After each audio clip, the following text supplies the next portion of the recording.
Assalamualaikum warahmatullahi wabarakatuh. Kami dari kelompok 6. Pada pertemuan kali ini kami akan membahas seputar HIV AIDS. Pada pengertiannya, HIV atau Human Immunodeficiency Virus, virus ini penyebab terjadinya Acute Immune Deficiency Syndrome atau AIDS. Untuk HIV ini termasuk virus yang menyerang sistem kekebalan tubuh manusia, di mana virus tersebut menyebabkan penurunan sistem kekebalan tubuh. Acute Immune Deficiency Syndrome atau AIDS adalah sekumpulan gejala yang timbul disebabkan turunnya kekebalan tubuh yang disebabkan infeksi oleh HIV itu sendiri. Untuk HIV menghancurkan sel CD4, melemahkan kekebalan seseorang terhadap adanya infeksi oportunistik seperti tuberkulosis dan infeksi jamur, infeksi bakteri, dan beberapa kanker. Virus HIV diyakini pertama kali ditemukan di Kinshasa, Republik Demokratik Kongo pada tahun 1920.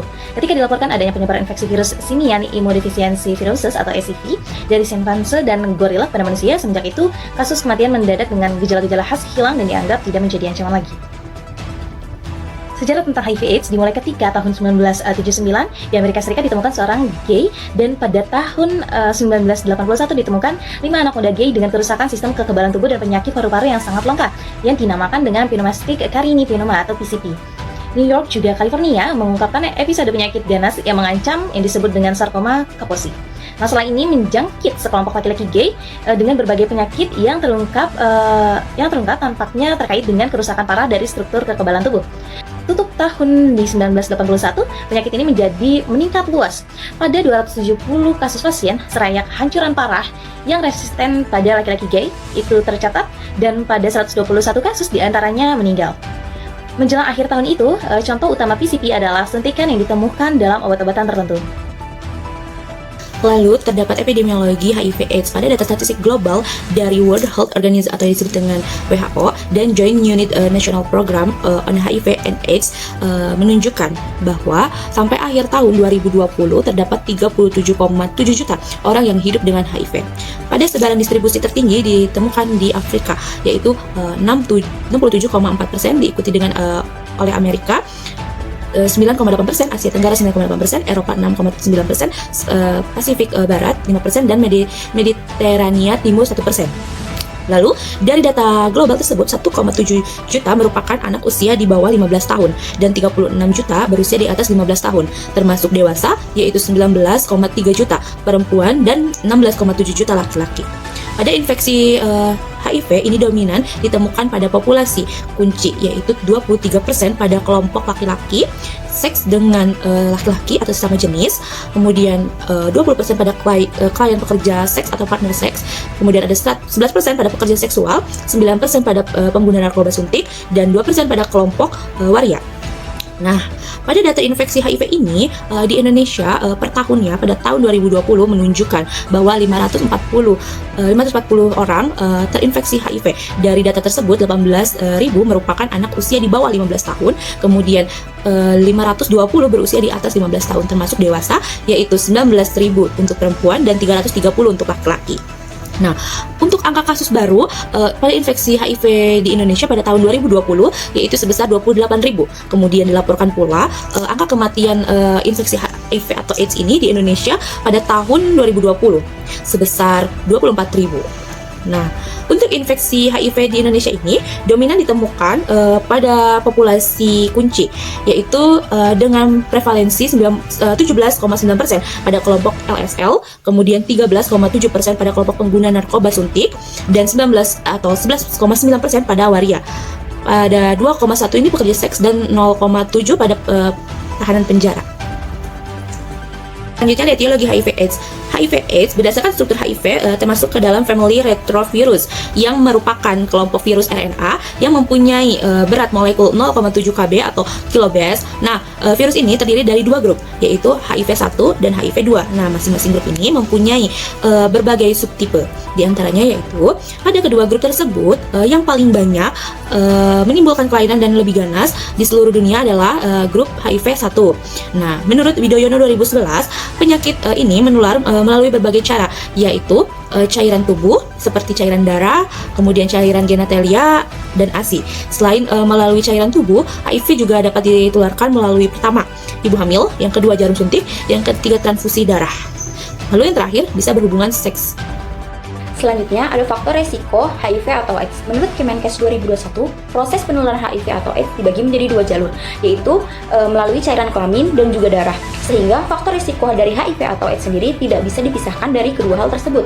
Di antaranya yaitu yang pertama ada berganti-ganti pasangan dan berhubungan seksual melalui dubur atau anus tanpa menggunakan kondom. Yang kedua, menggunakan jarum suntik secara bersamaan. Yang ketiga, penularan HIV atau AIDS dari ibu hamil ke janin melalui plasenta. Terus yang terakhir, keempat, ada mendapatkan suntikan transfusi darah atau prosedur medis lainnya yang tidak steril atau tidak dilakukan dengan profesional.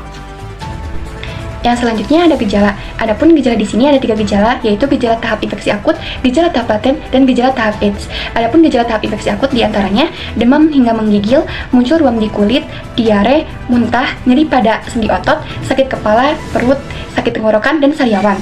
Adapun gejala tahap laten diantaranya berat badan menurun, berkeringat di malam hari, demam, mual dan muntah, diare, pembengkakan kelenjar getah bening, sakit kepala, dan tubuh terasa lemah.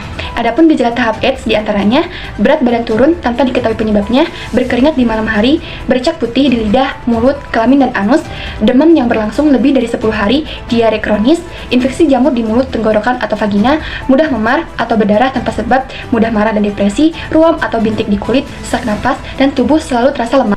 Selanjutnya ada patofisiologi HIV atau AIDS. Virus HIV atau AIDS menetap dalam nukleus sel sehingga sel dirangsang untuk berkembang biak dan akan keluar dengan menggunakan dinding sel sebagai selaput keluar virus. Melalui cara ini, T limfosit akan musnah. Lalu virus baru ini akan mencari sel yang lain dan proses yang sama akan berulang untuk seterusnya memusnahkan sistem daya tahan tubuh. Untuk mengetahui virus HIV atau AIDS menyerang daya tahan tubuh manusia, maka digunakan parameter limfosit atau sel darah putih. Sel limfosit ini merupakan target utama pada infeksi HIV karena sel ini berfungsi sentral dalam sistem imun. Karakteristik utama infeksi HIV dapat dilihat dengan penurunan jumlah limfosit serta penyebab kegagalan sistem imun secara progresif dapat diamati dari perubahan tanda-tanda klinis pasien.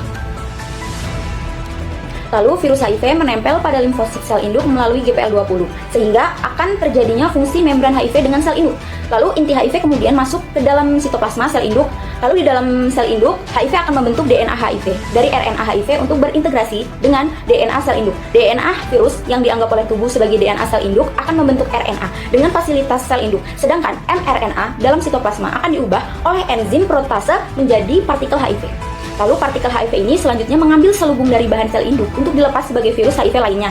Lalu mekanisme penekanan pada sistem imun atau imunosupresi tersebut akan menyebabkan pengurangan dan terganggunya jumlah dan fungsi sel limfosit T. Menurut Ruth Terlin dan Tandy 2014. Yang selanjutnya ada tahapan perubahan HIV menjadi AIDS. Ada 4 tahapan. Tahap pertama atau masa jendela, pada awal terinfeksi belum dapat dilihat, meskipun telah melakukan tes darah. Karena pada tahap ini, sistem antibodi terhadap HIV belum terbentuk, tetapi penderita sudah dapat menularkan HIV kepada orang lain. Masa ini terjadi antara 1-3 bulan. Lalu selanjutnya itu ada tahap kedua. Umumnya, penderita masih tampak sehat dan tidak menunjukkan gejala sakit, tetapi tes HIV sudah dapat mendeteksi status HIV seseorang. Masa ini terjadi 5-10 tahun setelah terinfeksi HIV. Yang selanjutnya itu ada tahap ketiga.